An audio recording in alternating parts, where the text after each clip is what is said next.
Hola a todos, buenas noches, que Jesús les bendiga, bienvenidos. Por favor me comentan primero si pueden ver bien, si pueden escuchar bien. Te oís bien y te ves bien. Hola doctora, bienvenida. Hola Stephanie, ¿cómo estás? Muy bien, gracias a Dios, muy contenta de este live que vamos a hacer. Voy a dar un tiempo, unos 2 minutos para un minuto corroborar nada más que igual nos estén escuchando bien desde casa, ¿verdad? Ahí nos pueden poner en los comentarios, en un mensaje si pueden ver todo bien para dar inicio a lo que sería el live y el tema de hoy. Voy a ingresar por acá a la página. Ok. Listo. Bueno, bienvenida Adri. Para nosotros Adri aquí, compañeros de la clínica, la doctora Adriana González es pediatra del Hospital Nacional de Niños, también de la Clínica Pediátrica Quidos, y hoy tenemos un tema súper interesante e importante de conversar, como la alimentación complementaria cuando hay un diagnóstico de alergia a la proteína de la leche de vaca. Entonces, primero que todo, Adri, preséntate, ¿qué nos quieres comentar, verdad? De tanto trabajo, experiencia, para las personas que no te conocen, te puedan conocer, y los que te conocen sé que están muy contentos también de este momento que vamos a tener con este tema. Bueno, buenas noches a todos. Muchas gracias a la Clínica Quidos por la invitación. Muy, ¿verdad? Me siento muy honrada de poder compartir con Stephanie, que también tiene mucha experiencia y conocimientos en el tema. Yo soy pediatra, tengo ya más de 15 años de estar en el Hospital de Niños. Trabajo actualmente en la unidad de desarrollo, pero trabajé 6 años en el servicio de gastroenterología, que fue como mi primera exposición a los niños con alergia a la proteína de la leche de la vaca. Ahí fue donde nació, ¿verdad?, mi pasión por este tema, que realmente me encanta. He estudiado bastante, he hecho cursos, saqué un diplomado en España en alergias alimentarias, y la idea del día de hoy es dar un poquito ahí de tips para los papás que tienen niños ya con un diagnóstico establecido y que están a punto de empezar la alimentación complementaria. Muy bien, excelente. Entonces, podríamos empezar, Adri, por definir exactamente qué es la alergia a la proteína de la leche de vaca, ¿verdad? Porque hay muchos mitos, desconocimiento e inclusive confusión con el tema, con el diagnóstico como tal. Entonces, primero, ¿qué es la alergia a la proteína de la leche de vaca? Bueno, es una reacción adversa, ¿verdad?, que se da mediante una reacción inmunológica del sistema inmune hacia las proteínas que están presentes en la leche de vaca. Es la alergia alimentaria más común en niños y se calcula que está presente en aproximadamente un 2% de los niños menores de 2 años. Es muy importante, ¿verdad?, para poder establecer el diagnóstico tiene que haber la causa directa entre la ingesta del alimento y la presentación de los síntomas. Recordemos que van a haber 2 tipos de alergia, las que son inmediatas y las que son tardías. Las inmediatas son las que se presentan en un transcurso menor a 2 horas posterior al consumo del alimento.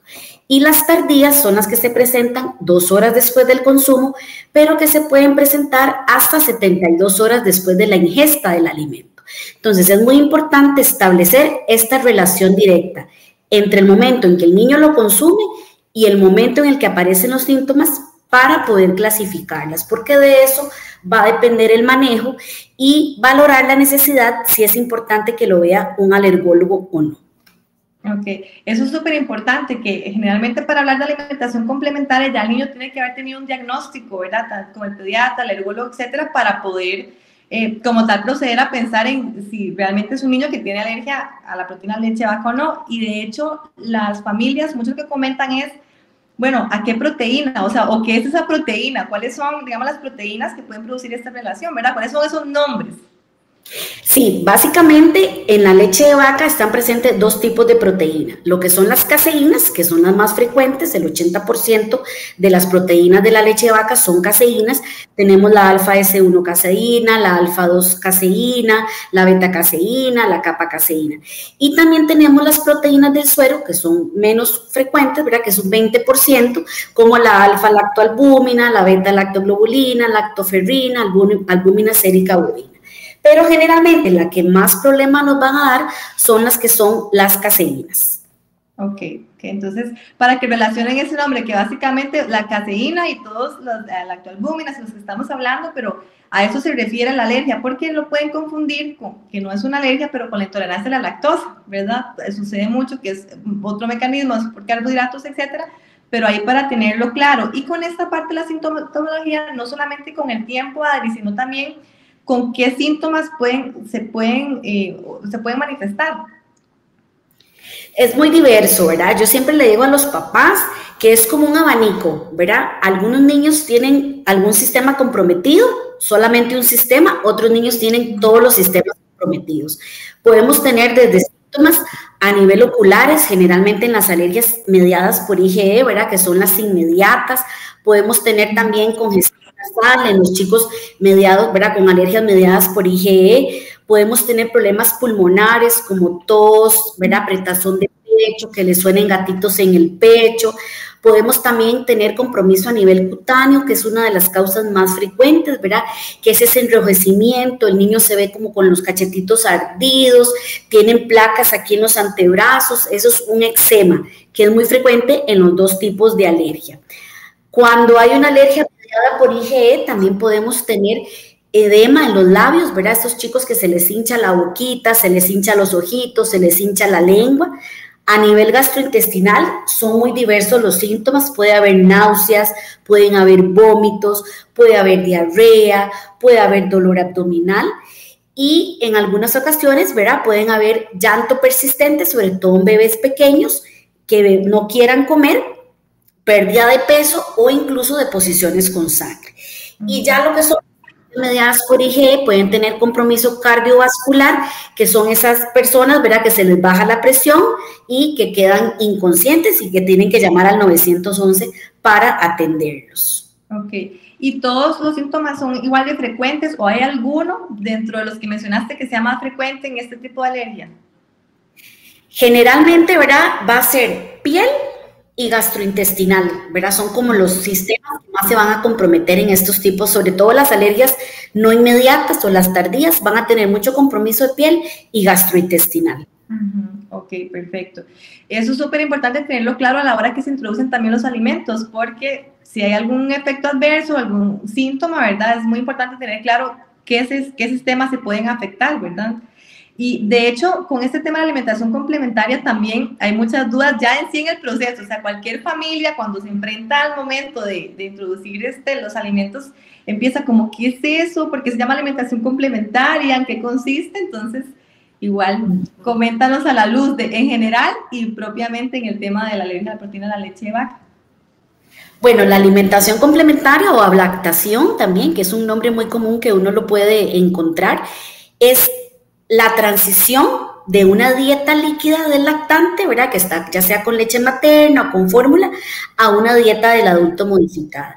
Y es simplemente dar sólidos y líquidos diferentes de la leche materna o de la fórmula. Es una transición entre una dieta líquida a una dieta modificada del adulto. Y en este caso es todo un tema, porque generalmente la familia viene con un carrusel de emociones, de procesos que han atravesado para llegar tal vez al diagnóstico. Puede haber agotamiento, puede haber miedo también, ¿verdad?, para empezarla, por tal vez lo que han atravesado, digamos, los meses anteriores. Entonces aquí un punto importante que yo sé que igual le transmiten mucho a las familias y que también se trabaja mucho en la consulta nutricional es enfocar y tranquilizar que es un proceso que se tiene que llevar obviamente de una forma ordenada, que ya vamos a conversar, pero también de disfrute, ¿verdad? Porque puede haber mucho miedo, que es algo muy común o muy notorio, ¿verdad?, en las familias que atraviesan este diagnóstico y que toca introducir la alimentación complementaria. Claro, Stephanie, y muchas veces, ¿verdad?, ese temor que tienen los papás de que el niño haga alguna alergia a algún otro alimento, lo pueden reflejar a la hora de ofrecerle al niño, ¿verdad?, los alimentos. Entonces hay estrés, los papás se ven angustiados, el niño no disfruta, hasta se privan de ofrecerle al niño un montón de alimentos por miedo a que haga una alergia, ¿verdad? Entonces es importante que el pediatra, el gastroenterólogo, el alergólogo, la nutricionista, demos una asesoría a los padres para poder empezar este proceso. Ajá, y esas banderas se van dando así, por ejemplo, primer punto para tranquilidad, ¿cuándo empiezo? O sea, ¿qué edad de empezar? Bueno, hay ya mucha evidencia, ¿verdad? Que existe una ventana para esa introducción de alimentos. Se recomienda entre los 4 y los 6 meses de edad. La OMS sí es muy clara y si es un niño que está con lactancia materna exclusiva, la recomendación es empezar a los 6 meses de edad. La Academia Americana de Pediatría amplía un poquito más ese periodo entre los 4 y los 6 meses cuando el niño ya esté preparado. Y la ESPEGAM, ¿verdad? Que es el español a nivel de España, ¿verdad? Ellos recomiendan 17 a 26 semanas más o menos, ¿verdad? Europeas, las europeas. Y eso igual, siempre se individualiza también en la consulta, ¿verdad? Cada niño tiene sus necesidades, y dependiendo también de si está, como mencionabas, con lactancia materna exclusiva, si está alimentado con fórmula infantil. Entonces, esos son los parámetros, pero claramente, pues, en la consulta también es importante saber ese punto de partida de que cada paciente es un caso y por eso es importante tener los diferentes panoramas para poder individualizarlo, ¿cierto? Claro, hay que individualizar. También a veces tenemos chicos que no van ganando buen peso, ¿verdad? Entonces a veces hay que empezar un poquito antes, o a veces tenemos chicos que aunque tengan 5 meses y medio, su desarrollo neurológico todavía no está preparado, entonces uno posterga un poquito más, ¿verdad? Hay que individualizar cada caso. Sí, y otro punto también es que pueden surgir como dudas de que, o sea, si, ok, empiezo en ese momento, pero como mi hijo o mi hija tiene esta alergia, tendría que empezarlo yo de una forma diferente, o sea, ¿alguna diferencia entre este proceso en un niño con o sin alergias propiamente? Bueno, los estudios han evidenciado, ¿verdad?, que incluso en el niño con riesgo de tener una alergia alimentaria o con una alergia alimentaria establecida, no debería haber diferencia entre los dos grupos, ¿verdad? Se recomienda, ¿verdad?, solamente restringir el alimento al cual el niño es alérgico. Entonces, si estamos hablando de alergia a la proteína de la leche de la vaca pura, el único alimento que habría que restringir es la proteína de la leche de la vaca. Sí sucede que hay algunos niños, ¿verdad?, que están con lactancia materna exclusiva, que a la madre, además de la proteína, la leche de la vaca, se le han suspendido otros alimentos como el huevo, la soya, el pescado. Entonces, en estos niños hay que tener mucho cuidado y evitar darles estos alimentos, menos que no sean de los primeros, pero ahí se individualiza el caso. Ver qué alimentos está recibiendo la mamá, ver qué alimentos tiene restringidos la mamá, ¿verdad?, en función a las alergias del niño, y basado en ese caso en particular, uno decide qué alimentos introducir. Pero en realidad, lo que dice la literatura es que no se debe hacer diferencia ni en la edad, ¿verdad?, en el momento de introducirlo, ni con los alimentos. Lo único que se restringe es el alimento al cual el niño es alérgico. Sí, y aquí también profundizar en que si es como tal la leche y sus derivados, yogur, queso, natilla, ¿verdad? Eso es importante también mencionarlo e inclusive, bueno, más adelante en productos manufacturados, también panes, etcétera, ¿verdad? Que pueden tener de una u otra forma como ingrediente o por contaminación cruzada también esta proteína, ¿verdad? Eso es importante. Y que ese tema ha ido evolucionando mucho, Adri, con respecto a esto que aclarabas, que había como un mar, ¿verdad?, de información y desinformación también de, bueno, entonces no le puedo dar cualquier otro alimento que esté dentro de los alérgenos conocidos, etcétera, y por ahí también la dieta se iba limitando mucho del niño, ¿verdad?, como tal. Claro, y también ahora existen, ¿verdad?, recetas de cocina de dietas masivas a las mamás, ¿verdad?, dietas muy restrictivas que de primera instancia suspenden la proteína de la leche de la vaca, la soya, el huevo, el pescado, las nueces, el trigo, a veces incluso hasta el maíz, las carnes rojas, y son madres que están en un momento de una alta demanda de nutrientes, ¿verdad? Están dando de mamar, y a veces llegan esas pobres mamás comiendo solamente pollo y chayote y arroz, ¿verdad? Y desnutridas, sin suplementarlas con calcio, con vitaminas. Entonces hay que tener mucho cuidado e individualizar cada caso, ¿verdad? Esta famosa dietas restrictivas no pueden ser una receta de cocina y se debe individualizar tanto a la madre como al niño. Y es algo muy frecuente, ¿verdad? Que se ve cuando la mamá se enfrenta, entonces la mamá restringe todo y llega tal vez, ¿verdad?, llega agotada en sí como hablábamos, porque el diagnóstico es complejo por la sintomatología, todo el reto a nivel de pediatría para el diagnóstico y demás, y claro que mamá está con un bebé, está en posparto y todo, y hay que estar pendiente tanto de mamá como de bebé, o sea, mamá tiene que estar bien para que bebé esté bien, y eso no implica un sufrimiento así terrible, inclusive la implicación o el compromiso nutricional que eso conlleva, y claramente a nivel general, pues mamá no la va a estar pasando nada bien, y a nivel nutricional, pues los diferentes órganos del cerebro, etcétera, ocupan una demanda de nutrientes importante para que la persona esté bien, ¿verdad? Entonces hay que estar como muy pendiente de eso. Claro, y también, Estefanía, una cosa que comentabas muy importante es sobre los horneados, ¿verdad? Lo que viene en paquetes, en queques, en galletas, etcétera, porque un alto porcentaje de los niños toleran la proteína de la leche de la vaca en su versión horneado. Y se ha visto que si el niño lo consume o la madre lo consume en su forma horneada, va a tener una tolerancia un poquito mejor cuando ya se exponga a la proteína de la leche de la vaca entera como tal. Entonces, si la mamá consume horneados y al bebé le va bien, hay que tratar de fomentar su consumo frecuente. Ok, excelente. Entonces, ya esa mamá empezó, ya tiene el visto bueno del pediatra, ¿verdad? Para comenzar la alimentación complementaria. Ahora, ¿qué hago? O sea, ¿cómo empiezo? ¿Cómo es la vida cotidiana, ¿verdad? En este proceso ante la alergia a la proteína de la leche de vaca, a la hora de empezar este proceso. Bueno, antes, ¿verdad? Se recomendaba, hace unos 10 años para acá o más incluso, se recomendaba que cada alimento se debía probar de 3 a 5 días. Sin embargo, estudios recientes han demostrado que los niños pueden recibir varios alimentos al mismo tiempo, un alimento un día, otro alimento otro día. ¿Esto por qué? Porque se ha visto que se alcanza una mayor diversidad de alimentos al año. La diversidad es tener un número amplio de alimentos, diferentes grupos de alimentos, y un número importante de alérgenos, idealmente al año de edad. Sin embargo, ¿verdad? Aunque no está totalmente basado en evidencia, la recomendación muy personal es que si el niño tiene un riesgo de hacer una alergia alimentaria y ya el niño tiene alergia a la proteína de la leche de la vaca, lo ideal es continuar, ¿verdad?, con esta tendencia de probarlo por al menos 3 días, para poderse dar cuenta si el niño tolera el alimento, ver que no hay reacción y que también se acostumbre al sabor y a la textura. ¿Esto por qué? Porque muchas veces los niños presentan el famoso gagging, ¿verdad?, que es esa náusea, y los papás pueden confundirlo con un síntoma de alergia. Y tal vez no es una alergia, simplemente que se están acostumbrando a la textura y al sabor. Entonces, aunque no está totalmente basado en evidencia, sí se recomienda, por lo menos en los niños alérgicos o con riesgo de hacer una alergia alimentaria, tratar de probar los alimentos por lo menos de 3 días. Uh-huh.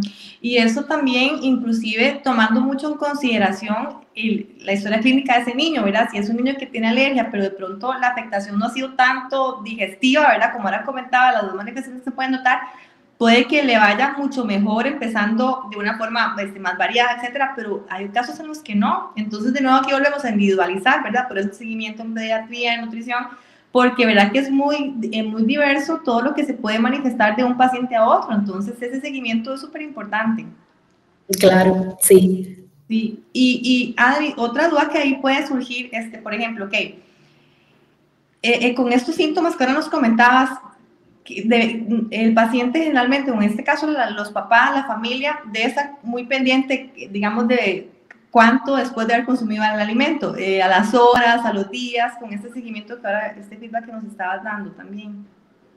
Sí, estar pendiente de los próximos 3 días, ¿verdad? En el momento en que el bebé lo consumió, estar pendiente de los próximos 3 días a ver si aparece alguna reacción. Si el niño consumió el alimento hoy, por ejemplo, y se brota en 15 días, es muy raro que ese síntoma sea asociado al consumo del alimento. Tiene que haber una relación directa en el momento de la aparición de los síntomas, ¿verdad? Que por lo menos para las no mediadas por IgE son al menos 72 horas posterior a la ingesta de los síntomas. Y a la hora de empezar también un factor súper importante es todo ese entorno que hay, ¿verdad? Como hablábamos, no tendría que haber diferencia entre un niño con alergia o no a la hora de empezar este proceso. Y hay muchos factores que muchas veces las familias pues están teniendo como, o sea, dónde le están dando comida, en qué silla, con quién está, en qué momento está comiendo, ¿verdad? Entonces, básicamente, en tu experiencia, ¿qué es lo más importante resaltar al momento de fijarse en esos detalles al inicio? Bueno, es muy importante, ¿verdad? Empezar a establecer hábitos desde pequeños, ¿verdad? Tratar de comer en familia. Yo siempre les digo a los papás, ¿verdad? Imagínense lo que es que a usted la sienten, ¿verdad? Y se siente su abuelita, su mamá, y empiece a darle de comer, ¿verdad? Pero si usted ve que su mamá está comiendo, que la abuelita está comiendo, que el hermanito está comiendo, se dice, ay, mira, esto debe ser bonito porque todos lo están haciendo, ¿verdad? Entonces es una forma de socializar, también de copiar buenos ejemplos, ¿verdad? Y empezar, ¿verdad? A compartir en familia. Entonces, muy importante hacerlo en familia, no obligar al niño, ¿verdad? Eso que nos hacían a nosotros antes, el avioncito, que le abrían la boca y le metían la cuchara a la fuerza, eso está totalmente contraindicado. Hay que permitir que el niño explore el alimento, lo vea, lo toque, lo huela y que ya lo último sea metérselo a la boca. Eso es muy importante.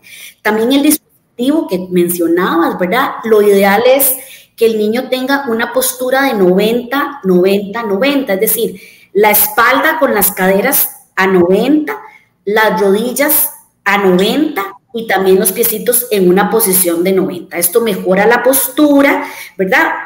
Yo siempre le digo a los papás, usted come así o así, ¿verdad? Usted come en posición recta. Entonces el niño debe estar alineado, cabeza, cuello y tronco, ¿verdad? Esas son como las tres cosas principales.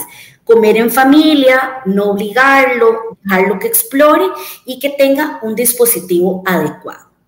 Sí, por eso disfrutar el proceso, o sea, la alimentación complementaria es un punto en el que el niño está conociendo, es toda una experiencia social, sensorial, nutricional, y cuando hablo social me refiero a la familia, ¿verdad? O sea, quiénes están, cómo él ve, inclusive la imitación a nivel neurológico es súper importante, o sea, que vea a otras personas comiendo, describir el alimento, ¿verdad? Ese tipo de prácticas son súper importantes, el dejar explorar, porque ahora hay como tendencias también, hay niños que de pronto que nos vamos a enfocar de una forma de que no voy a dejar que toque todo, pero de pronto el niño ocupa un poco más de apoyo o por el contrario quiere explorar y no le dan ese chance para tocar la comida, etcétera. Están aprendiendo, o sea, yo mucho le digo a las familias, o sea, el que se vean porque son súper inteligentes y todo, no quiere decir que ya hoy ofrecimos comida y ya ellos saben, ¿verdad? Mecánicamente que esa es la comida, ellos tienen que entrar en un proceso de aprendizaje que se va dando con la repetición disciplinada, como decías ahora, ordenada también, ¿verdad? Esos hábitos que se van fomentando,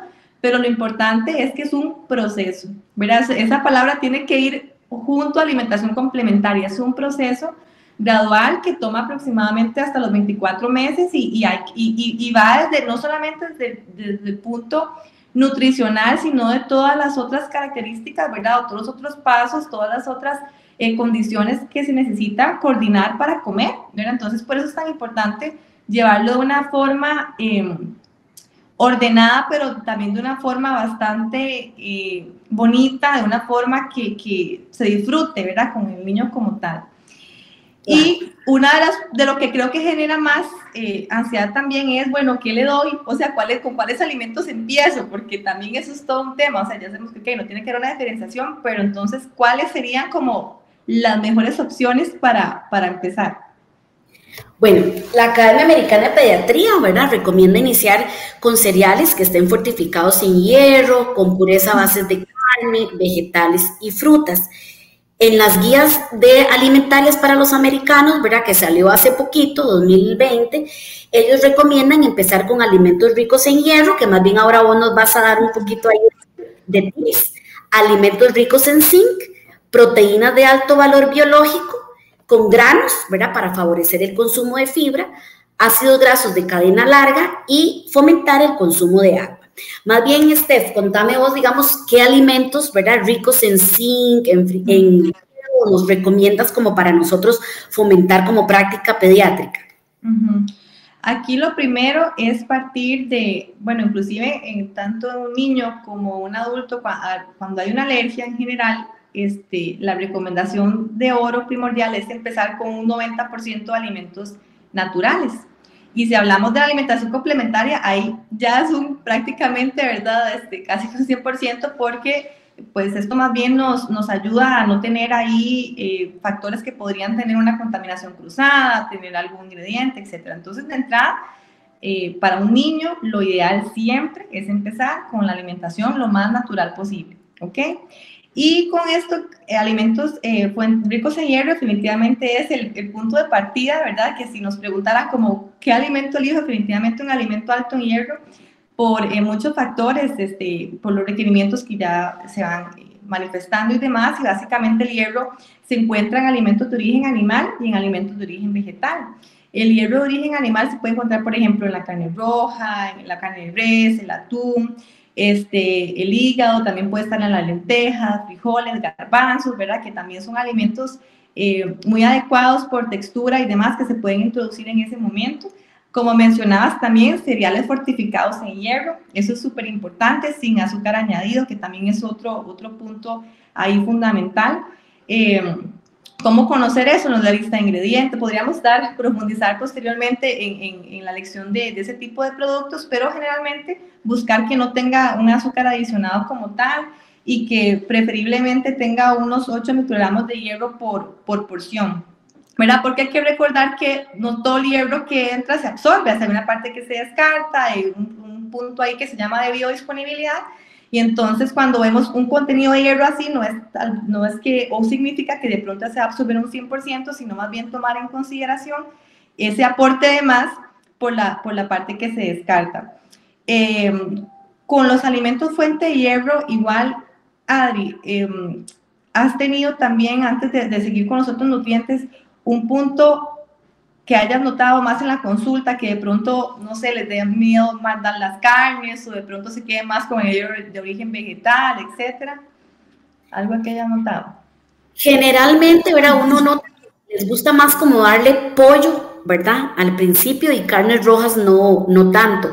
Pero en realidad, digamos, los papás les gusta darles el frijol, ¿verdad? Los cereales fortificados, el pollo. Bueno, si van a darle pollo, escoja la parte más negrita, ¿verdad? Entre más negrito esté ese pollo, más hierro tiene, ¿verdad? Entonces, sí, los frijoles a veces les da miedillo por ser grano, ¿verdad? Entonces yo les digo, bueno, si le da miedo que el bebé no la vaya a ver estresada, déselo majadito, molidito, ¿verdad? Entonces es como tips, ¿verdad? Para introducir los frijoles que aparte del hierro aportan fibra, proteína también. Sí, exacto. Que también otro punto es que como la alimentación complementaria es nuevos alimentos que se están introduciendo y pueden haber cambios digestivos, digamos, puede haber un estreñimiento o de pronto que hizo más deposiciones y puede esto confundirse también, por eso es tan importante tenerlo claro con los síntomas de la alergia, porque de pronto mamá puede decir, no, pero es que siento que está con el estómago está con mucha distensión, etcétera. Para eso, pues obviamente todo el contacto que se tiene con la parte de nutrición pediatría. Y también avisar que pueden haber cambios normales del proceso que el niño está, ¿verdad?, empezando a incorporar. Eso es súper importante. Creo que es una confusión que se genera mucho también. Claro, ¿verdad? Yo siempre le digo a los papás, bueno, usted tiene que ver el contexto de todo.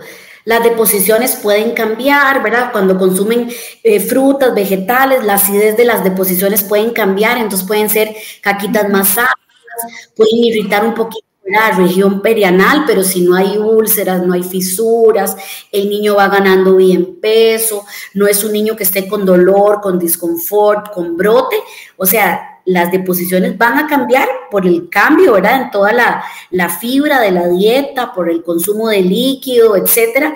Lo que hay que ver es todo el contexto, ¿verdad? Sí, sí, eso es súper importante porque es básicamente parte de quitar ese miedo.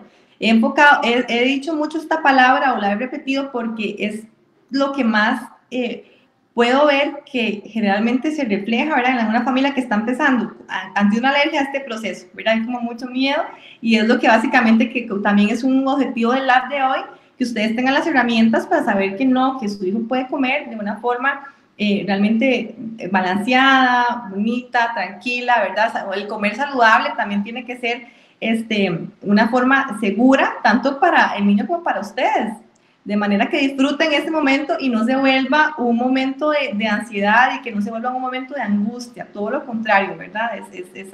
Es de disfrute. Y bueno, con el zinc, Adri, también, ahora que mencionabas el pollo, ¿verdad? Es una muy buena fuente de zinc, la carne de res, obviamente también, por eso es importante con el tema de la alergia, tomar en cuenta qué otras opciones tenemos, ¿verdad? Porque los lácteos, por ejemplo, el yogur es una muy buena fuente de zinc, pero claramente en este caso no es un alimento que se puede introducir. El huevo, las semillas de marañón, que se pueden ofrecer también como modo de puré o de mantequilla, ¿verdad? Que ese es otro punto también, porque al ser uno de los alimentos incluidos, ¿verdad? Entre los alérgenos comunes, puede haber como una restricción y más bien serían alimentos que podrían proveer o proveen un buen aporte de zinc para este periodo. Claro. Con las mantequillas igual, o con ahora que mencionabas más bien el factor protector que podría darse al introducirlos tempranamente por la variedad, por la literatura actual, ¿verdad? Que habla que más bien el introducirlos puede ser un factor de ayuda, un factor beneficioso para prevenir posteriormente el desarrollo de otras alergias. Claro. Y por eso la dieta ahí más bien no tenemos que limitarla, o sea, si la limitamos de una forma innecesaria, podemos generar más efectos negativos que positivos. Entonces el miedo aquí nos podría jugar un factor en contra. Y en el caso del omega 3, súper importante, todos los nutrientes tienen una función específica, un papel específico, pero cuando hablamos de omega 3, wow, o sea, por todo su funcionamiento o su papel a nivel, no solamente cardiovascular, sino sobre todo a nivel cerebral, etcétera, súper importante. Entonces ahí consumir o ofrecer alimentos fuente de omega 3 como el salmón, ¿verdad? Los pescados varía mucho su contenido de omega 3, ¿verdad? Son súper importantes. El atún, y cuando digo atún, me refiero a atún fresco. En Costa Rica, la mayoría de las personas conocimos el atún enlatado. Y para un niño, digamos, por su contenido de sodio y demás, no es la mejor opción. O sea, si ofrece atún que sea atún fresco, pues igual se puede conseguir en pescaderías, etc. Salmón, como tal trucha, ¿verdad? Es una muy buena fuente de omega 3 de origen animal. Está el omega 3 de origen vegetal, por ejemplo, la linaza, etcétera, pero el nivel de absorción es distinto, el tipo de omega 3 es distinto, entonces el niño sí promover el consumo, sobre todo la alimentación complementaria de omega 3 de origen animal, que básicamente hablamos de EPA y DHA, y se puede ofrecer también de forma bastante segura. Si hay alguna vez, obviamente hay que restringirlo, pero en este caso no tendríamos por qué no ofrecer este tipo de pescados durante este proceso, más bien al contrario. Claro, súper importante. Ok, y también, bueno, alimentos que puedan venir fortificados. Me decías de los granos, Adri, básicamente por la fibra, o qué mencionaste ahora con respecto en que empezar, con los granos básicamente, si hablamos de, por ejemplo, leguminosas, frijoles, lentejas, garbanzos, obviamente por su contenido de fibra, como tal de hierro, ¿verdad? Son una muy buena opción. Y de pronto también pueden inclusive dejarse de lado porque en la población costarricense se ha disminuido bastante lo que es el consumo de este tipo de leguminosas, ¿verdad? Este tipo de legumbres que tanto o tan alto valor nutricional agregan. Y otro punto es que la alimentación complementaria es, la familia dice como, ¿qué le damos, verdad? Y tal vez es un menú totalmente equidistante de lo que esa familia come. La nutrición pediátrica y la pediatría implica operación de la familia. Entonces, bueno, hay que estar qué cocina, cómo lo cocina, ya vamos a entrar en qué ingredientes o no también ofrecer. Pero este es un punto súper importante porque cuando se empieza a hablar de este tema, las familias quieren ofrecer todo como muy perfecto y eso está muy bien, busquemos la mejor opción, pero igual hagamos la mejor versión de la familia como tal, porque si esos alimentos no están en la dieta habitual, es muy difícil que se vaya a mantener también ese consumo. Claro, yo siempre le digo a los papás, ¿verdad? Y a veces las mamás tienen otros niños, tienen que trabajar, tienen que hacer otro montón de cosas en la casa. Yo sé cocinen ustedes lo mismo para la familia, no le agreguen sal, eso sí, ni azúcar, que está evitarlo antes de los 2 años, saca la comida del bebé, se la ofrece y ya después a la comida que va a consumir el resto de la familia, pues le agregan, ¿verdad? El poquito de sal que le vayan a agregar. Hay que hacerlo lo más práctico posible, lo más ameno posible y amigable. Pues. Eso es importante porque, ok, que no debemos dar, ya sabemos, leche y derivados, mantequilla, yogur, natilla, etcétera, obviamente por ser un derivado lácteo, pero que otras cosas no se deberían dar Adri, definitivamente la alimentación complementaria en cualquier niño, sobre todo al inicio, ¿qué no se debería dar?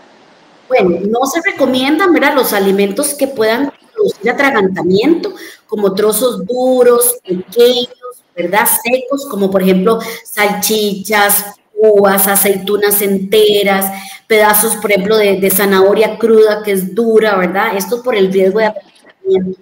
Tampoco las nueces enteras, pero sí se les pueden ofrecer en forma de harina o en forma de mantequilla, que ahora lo vamos a ver más adelante, pero evitar la nuez entera o el maní entero por el riesgo de atragantamiento, ¿verdad? No se recomienda tampoco la miel de abeja por su asociación con, ¿verdad?, con el botulismo. Tampoco se recomienda dar leches vegetales, ¿verdad?, leche de arroz, por ejemplo, por la cantidad de arsénico que puede traer. No se recomienda tampoco dar leche entera de vaca. Bueno, y más si estamos hablando de un niño con alergia a la proteína de la leche de la vaca, pero si el niño no lo fuera, tampoco se recomienda dar leche entera, ¿verdad? Eso es como a grosso modo lo que uno recomienda a los papás. Ok, muy bien. Ya tenemos los alimentos, ya tenemos los implementos, la silla, la posición. ¿Cuántos tiempos de comida? También es una duda como muy frecuente, ¿verdad?, con las familias a la hora de empezar este proceso. Entonces, en general, ¿cuántos tiempos de comida es recomendable iniciar en la complementaria? Bueno, al inicio, ¿verdad?, se le puede ofrecer una vez al día para ver cómo el niño lo acepta, cómo va tolerando, pero la idea es que conforme el niño vaya aumentando la edad, se ofrezcan por lo menos de 2 a 3 tiempos de comida principales, 2 meriendas, y la cantidad va a variar de cada niño. A mí no me gusta como encasillar y decirle, tiene que darle 4 cucharadas, tiene que darle media taza, tiene que darle un cuarto de taza, porque cada niño es diferente, el vaciamiento gástrico es diferente, la capacidad gástrica es diferente. Entonces, permitan que sea el niño el que se vaya autorregulando, ¿verdad?, qué cantidad el niño acepta y tolera, y ver que el niño vaya ganando buen peso, ¿verdad?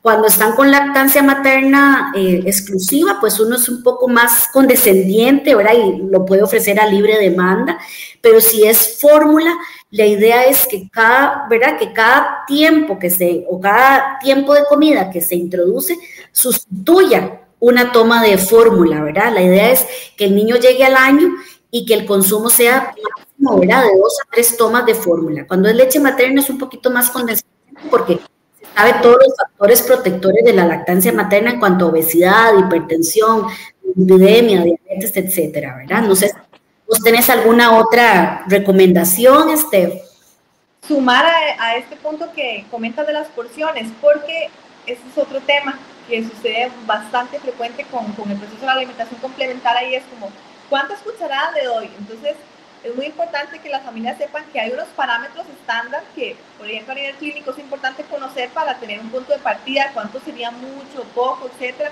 Pero realmente cuando un niño empieza la complementaria no se debería pensar, es que tiene que comer, o sea, ocupo un plan, es mucho lo que las familias solicitan, ¿verdad? Ocupo un plan y que me diga que tiene que comer 2 cucharadas. Y de pronto un niño con una cucharadita y media de, llámese la mantequilla marañón o el pescado, etcétera, y va muy bien en todo su procesamiento sensorial, en la parte digestiva, en la parte saciedad, y ya lo que inserte más, lo que hace es empezar a crear una relación negativa con la comida. Ya el niño también hace señales de que no quiero comer, ¿verdad?, mueve su cabeza, es suficiente, y las personas pueden pensar que tiene que comer esas 2 cucharadas. Entonces aquí el tema es súper importante, esos puntos que señalaban del vaciamiento gástrico, de la individualización, ¿verdad?, de cada uno su proceso. Es súper importante porque es algo también que pasa muy frecuente y que puede ocasionar efectos negativos a mediano o largo plazo, ¿verdad?, de esta relación ahí negativa con la comida. Con respecto a la introducción de, igual siguiendo Adri con este punto de los alérgenos, hay más bien como algún beneficio, ¿verdad?, o un riesgo de introducir otros, digamos, que sí, es también muy esperable, ¿verdad?, que la familia tenga esa duda. Ok, si tiene alergia a la proteína de leche de vaca, ¿tendría más riesgo de tener alergia al maní, al huevo, etcétera, o realmente no? Sí, digamos, si un niño tiene ya una alergia alimentaria establecida, por ejemplo, a la proteína de la leche de la vaca, sí tiene un porcentaje mayor de hacer un riesgo mayor de hacer alergia a algún otro alimento, pero no por eso debemos evitarlos de forma preventiva. O sea, igual hay que exponer al niño ofrecérselos y valorar si el niño presenta algún síntoma o no. Pero sí, los chicos, digamos, que tienen familiares con asma, familiares con alergia alimentaria, familiares con rinitis, o los niños que ellos tienen alguna condición alérgica como asma, rinitis, alergia alimentaria, tienen más riesgo de hacer una alergia a alguno de los otros alimentos.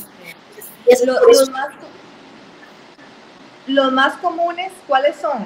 Los más comunes, para definírselos a la familia. Es el principal, ¿verdad? Se habla hasta del 2%, ¿verdad? En los niños menores de 2 años, el huevo, el maní, las nueces, el trigo, la soya, el ajonjolí, que es uno de los nuevos, ¿verdad? Que antes se hablaba de los 8 grandes alérgenos, y ahora se habla de los 9, ¿verdad? Donde se introduce en este grupo al ajonjolí, el pescado, los crustáceos, y hay algunos alérgenos nuevos, ¿verdad?, que están saliendo ahora un poquito más mencionados, como el apio, la mostaza, el lupino, los frutos de hueso, ¿verdad?, que son frecuentes, o sea, no son frecuentes, sino que son alérgenos nuevos y hay que estar pendiente de si el niño manifiesta algún síntoma. ¿Y hay alguna edad o algún requisito para introducirlos, Adri? Como, bueno, antes de esta edad no, o después de esta edad no, o definitivamente no. Bueno, para que los papás estén tranquilos, desde el 2014 se han estado haciendo muchos estudios, se han publicado varias guías internacionales en Alemania, en Estados Unidos, en Europa, ¿verdad? Donde se ha evidenciado que no hay beneficio en retrasar la introducción de los alérgenos en la dieta del lactante, aún en niños que tengan alergia. Ellos sí son muy claros, ¿verdad? Y hay ciertos requisitos para uno decir, bueno, ya, el niño ya puede empezar a probar estos alérgenos. ¿Cuáles son esos requisitos?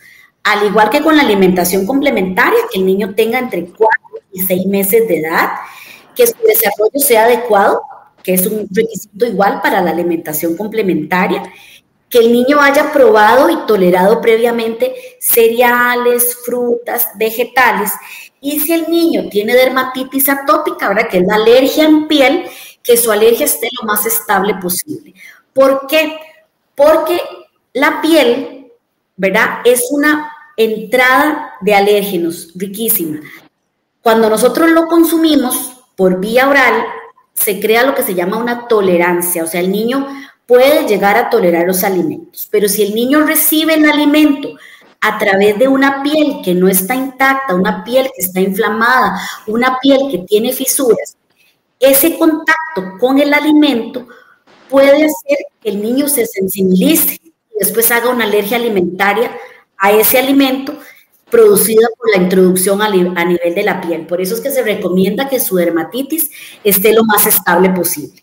No se recomienda, muy importante, Stephanie, hacer pruebas de alergia de forma preventiva. Como que yo le diga, bueno, yo le voy a hacer este panel de alergias, test o parches o niveles de IgE para ver a qué sale alérgico. No, eso no se recomienda.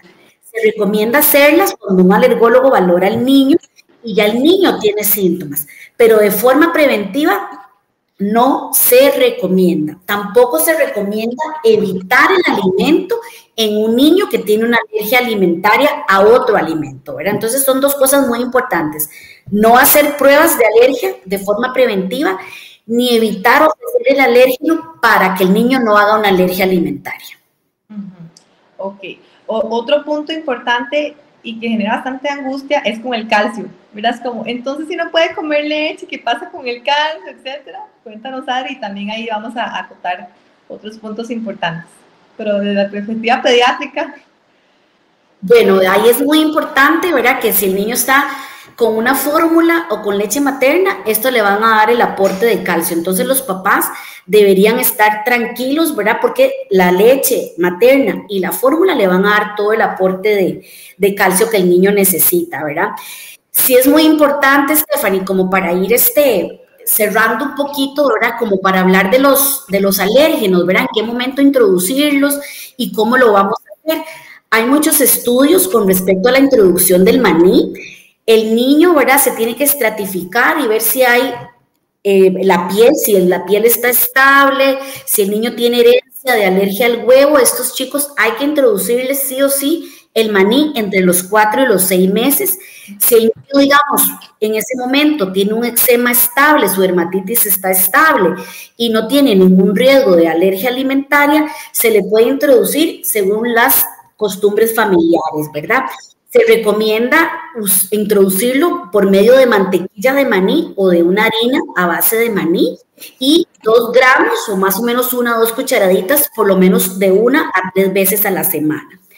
En cuanto al huevo, que ahora una mamá preguntaba, ¿verdad? Si el niño es alérgico al huevo, dependiendo de la alergia, si es inmediata o tardía, el alergólogo, si es inmediata, debería establecer en qué momento introducirlo. Pero si no, ¿verdad? Si el niño es una alergia tardía, se le podría reintroducir primero a la madre y después al niño por medio de una escalera de introducción del huevo, ¿verdad? Que se podría ofrecer primero de forma horneada y después en forma de huevo duro. Más o menos 1/3 a medio huevo, por lo menos 1 a 3 veces a la semana. El huevo y el maní son los alérgenos mayormente estudiados, ¿verdad? Pero también se han hecho recomendaciones en cuanto pescado, al trigo, la ajonjolí. ¿Verdad? Se recomienda el pescado, idealmente pescados bajos en mercurio, ¿verdad? Como el salmón, el atún, ¿verdad? La trucha, por lo menos 1 onza, 3 veces a la semana. En cuanto al trigo, se puede ofrecer por medio de cereal infantil, pasta, ¿verdad? O pancito, idealmente que no tenga, ¿verdad? Azúcar, lo que vos mencionaste un ratito. Y se puede una vez al día sin miedo. Y el ajonjolí se puede ofrecer por medio de tahini, untándole a los vegetales o al pan 3 cucharaditas 1 vez por semana. Y en cuanto a la soya y las nueces, no hay mucho estudio, pero la recomendación es ofrecer la soya por medio del tofu con los vegetales, aproximadamente 2 cucharadas 1 vez a la semana, y las nueces en forma de mantequilla diluida, ¿verdad? Para evitar el riesgo de atragantamiento, 3 cucharaditas más o menos 1 vez por semana.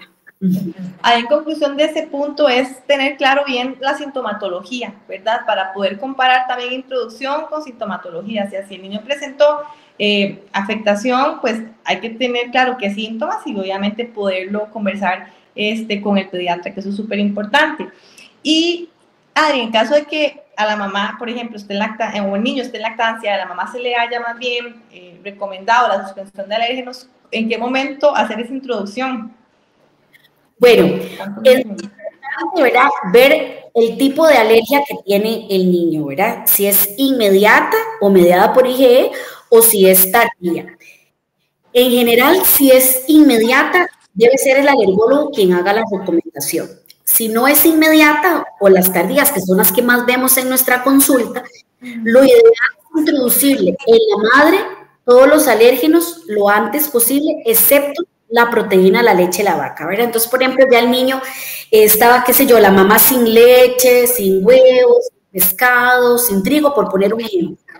En el momento en que el niño está estable, ¿verdad? Por lo menos unas 4 semanas de estabilidad, uno podría valorar reintroducir estos alimentos que son tan importantes como el huevo, el pescado, el trigo en la madre. Lo que sí es evitar la introducción de la proteína de la leche de la vaca, que la recomendación es, si el niño tiene una alergia inmediata, son por lo menos de 12 a 18 meses de duración de la dieta. Si es una alergia no mediada por IgE, va a variar, pero por lo menos son 6 meses de dieta o hasta que el niño cumpla entre 9 y 12 meses de dieta. Uno ahí valora, ¿verdad?, cada caso en particular. Si el niño, digamos, el diagnóstico se le hizo a los 2, 3 meses, pues damos 6 meses de dieta en la madre sin proteína la leche de la vaca y al terminar este periodo empezaríamos a reintroducir los lácteos. Recordar, ¿verdad?, que si está con la leche materna exclusiva, primero se introduce a través de la leche materna mediante una escalera de introducción de lácteos, que podríamos después hacer otro live para hablar un poquito de las escaleras, ¿verdad? Y posteriormente se utiliza la escalera de la introducción de la proteína de la leche de la vaca en el bebé, que la escalera simplemente es introducir cantidades cada vez mayores y más enteras de la proteína de la leche de la vaca. Por ejemplo, primero en horneados, después a base, digamos, de una mantequilla, después de un queso, después yogur, después ya a base de alguna fuente, digamos, de leche entera como tal, ¿verdad? Pero eso es un proceso que tiene que ir uno valorando según la edad del niño y la sintomatología del niño. Sí. Entonces, a manera de conclusión, básicamente las familias tienen que tener muy claro, ¿verdad? Con su pediatra primero y con el alergólogo el tipo de alergia que tiene, o sea, un diagnóstico bien claro, eso es súper importante. A veces sucede bastante que llegan sin ese tema, parece mentira, pero llegan sin ese tema clarificado. Entonces, lo primero para un punto de partida adecuado es un diagnóstico bien claro del tipo de alergia que tiene el niño y cómo han ido trabajando eso antes de la alimentación complementaria. Y a la hora de empezar la alimentación complementaria, como bien nos explicaba Adri, pues no tendría que diferir, salvo por la proteína de la leche de vaca en la introducción de estos alimentos de la forma tradicional como con cualquier otro niño. Exacto. En resumen, ¿verdad? Es tener un diagnóstico, ¿verdad? Certero, clasificar el tipo de alergia, si es inmediata o si es tardía. La alimentación complementaria va a ser exactamente igual que en los niños no alérgicos. Evitar nada más el alimento al cual el niño es alérgico, que en este caso es la proteína de la leche de la vaca, y tratar de que el niño tenga una diversidad muy amplia en cuanto a número de alimentos, grupos de alimentos y cantidad de alérgenos recibidos. Y una petición muy especial es que traten de mantener la lactancia materna exclusiva. Son muy pocas las indicaciones para suspender la lactancia materna en un niño con alergia. Y es una moda muy frecuente que uno está viendo, ¿verdad? Que como el niño tiene alergia, le quitan la leche materna y no es la recomendación, ¿verdad? Por todos los beneficios que esta ofrece. Sí, excelente. Excelente, es un resumen de lo que vemos en la consulta del día a día, ¿verdad? Creo que esos 50 minutos es como en base a las experiencias con los pacientes, ¿verdad? Lo que también, además de la literatura, sumamos en este live. Había una pregunta con respecto a la alergia al huevo, pero ya la contestó Adri. Igual si hay otra pregunta, también nos las pueden dejar por acá para contestar. No sé si Román tiene alguna otra pregunta, como él está ahí directo en el link.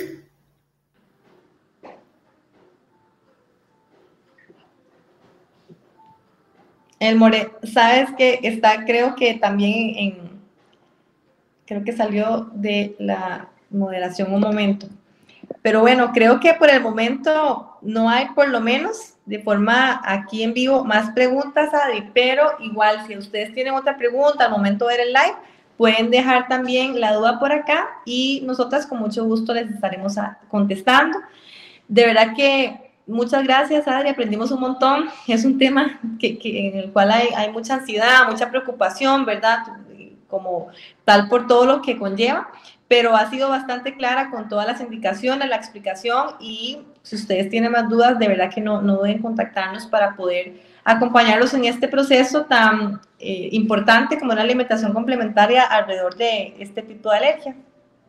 Perfecto, muchas gracias a todos. Como dice Stephanie, cualquier pregunta ahí la pueden, ¿verdad? Hacer en la página de la clínica y con muchísimo gusto les estaremos contestando. Bueno, muchas gracias, de verdad, Adri, por el tiempo y por toda la explicación. Hasta luego. Chao.